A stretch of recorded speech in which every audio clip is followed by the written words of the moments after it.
Hi hello, എല്ലാവരും സുഖമായിരിക്കുന്നോ? നമുക്കിന്ന് ഒരു പാക്കിംഗ് വീഡിയോ ഉണ്ടല്ലോ. നമുക്കൊരു 100 പേന നെയിം ചെയ്ത് കൊടുക്കാനുണ്ട്. സോ നെയിം നമ്മൾ സ്ക്രീൻ പ്രിന്റ് ചെയ്ത് പാക്ക് ആക്കിയിട്ടുണ്ട്. നമ്മുടെ ഒരു ഫ്രണ്ടിന് വേണ്ടിയിട്ടാണ് നമ്മൾ ഈ വർക്ക് ചെയ്തിരിക്കുന്നത്. കുറച്ചധികം ദിവസമായി നമ്മൾ ഈ വർക്ക് ചെയ്ത് കഴിഞ്ഞിട്ട്. ശരിക്കും പറഞ്ഞാൽ മെയ് 20 കംപ്ലീറ്റ് ചെയ്ത വർക്കാണിത്. പക്ഷേ നമ്മുടെ കുറച്ചധികം തിരക്കുകൾ കാരണം വീഡിയോ എഡിറ്റ് ചെയ്യാൻ സാധിച്ചില്ല.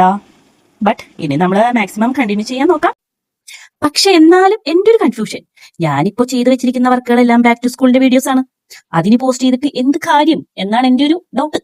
കാരണം സ്കൂളെല്ലാം തുറന്നു, കുട്ടികൾ സ്കൂളിൽ പോയി തുടങ്ങി. ഇനിയിപ്പോ അതിന്റെ ആവശ്യമില്ലല്ലോ. വർക്ക് വന്നത് ചെയ്തു കൊടുത്തു എന്നല്ലാണ്ട് കുറെ വീഡിയോസ് എടുത്ത് വെച്ചിട്ടുണ്ട് എന്നല്ലാണ്ട് ഇതൊന്നും പോസ്റ്റ് ചെയ്യാൻ സാധിച്ചില്ലടോ. അപ്പൊ ഞാൻ ഇനി ഈ എടുത്ത് വെച്ചിരിക്കുന്ന വീഡിയോസ് എല്ലാം എന്ത് ചെയ്യും അല്ലയ്യ എന്നാണ് ഇപ്പൊ എൻ്റെ ഒരു ക്വസ്റ്റ്യൻ മാർക്ക്. എന്തേലും ആവട്ടെ, പിന്നെ ഒരു സന്തോഷമുണ്ട്. അതെന്താന്ന് വെച്ചാൽ ഈ ചെയ്ത് കൊടുത്ത പേനയുടെ ഇരട്ടി വീണ്ടും നമുക്ക് ഓർഡർ കിട്ടിയിട്ടുണ്ട്. പ്ലസ് അതിന് പറ്റിയ ബോക്സും. സോ അതിന്റെ വർക്ക് നടന്നുകൊണ്ടിരിക്കുകയാണ്. അതുമായി നെക്സ്റ്റ് കാണാട്ടാ. അപ്പൊ നമ്മുടെ പേന എങ്ങനെയുണ്ട്, ഇഷ്ടായോ?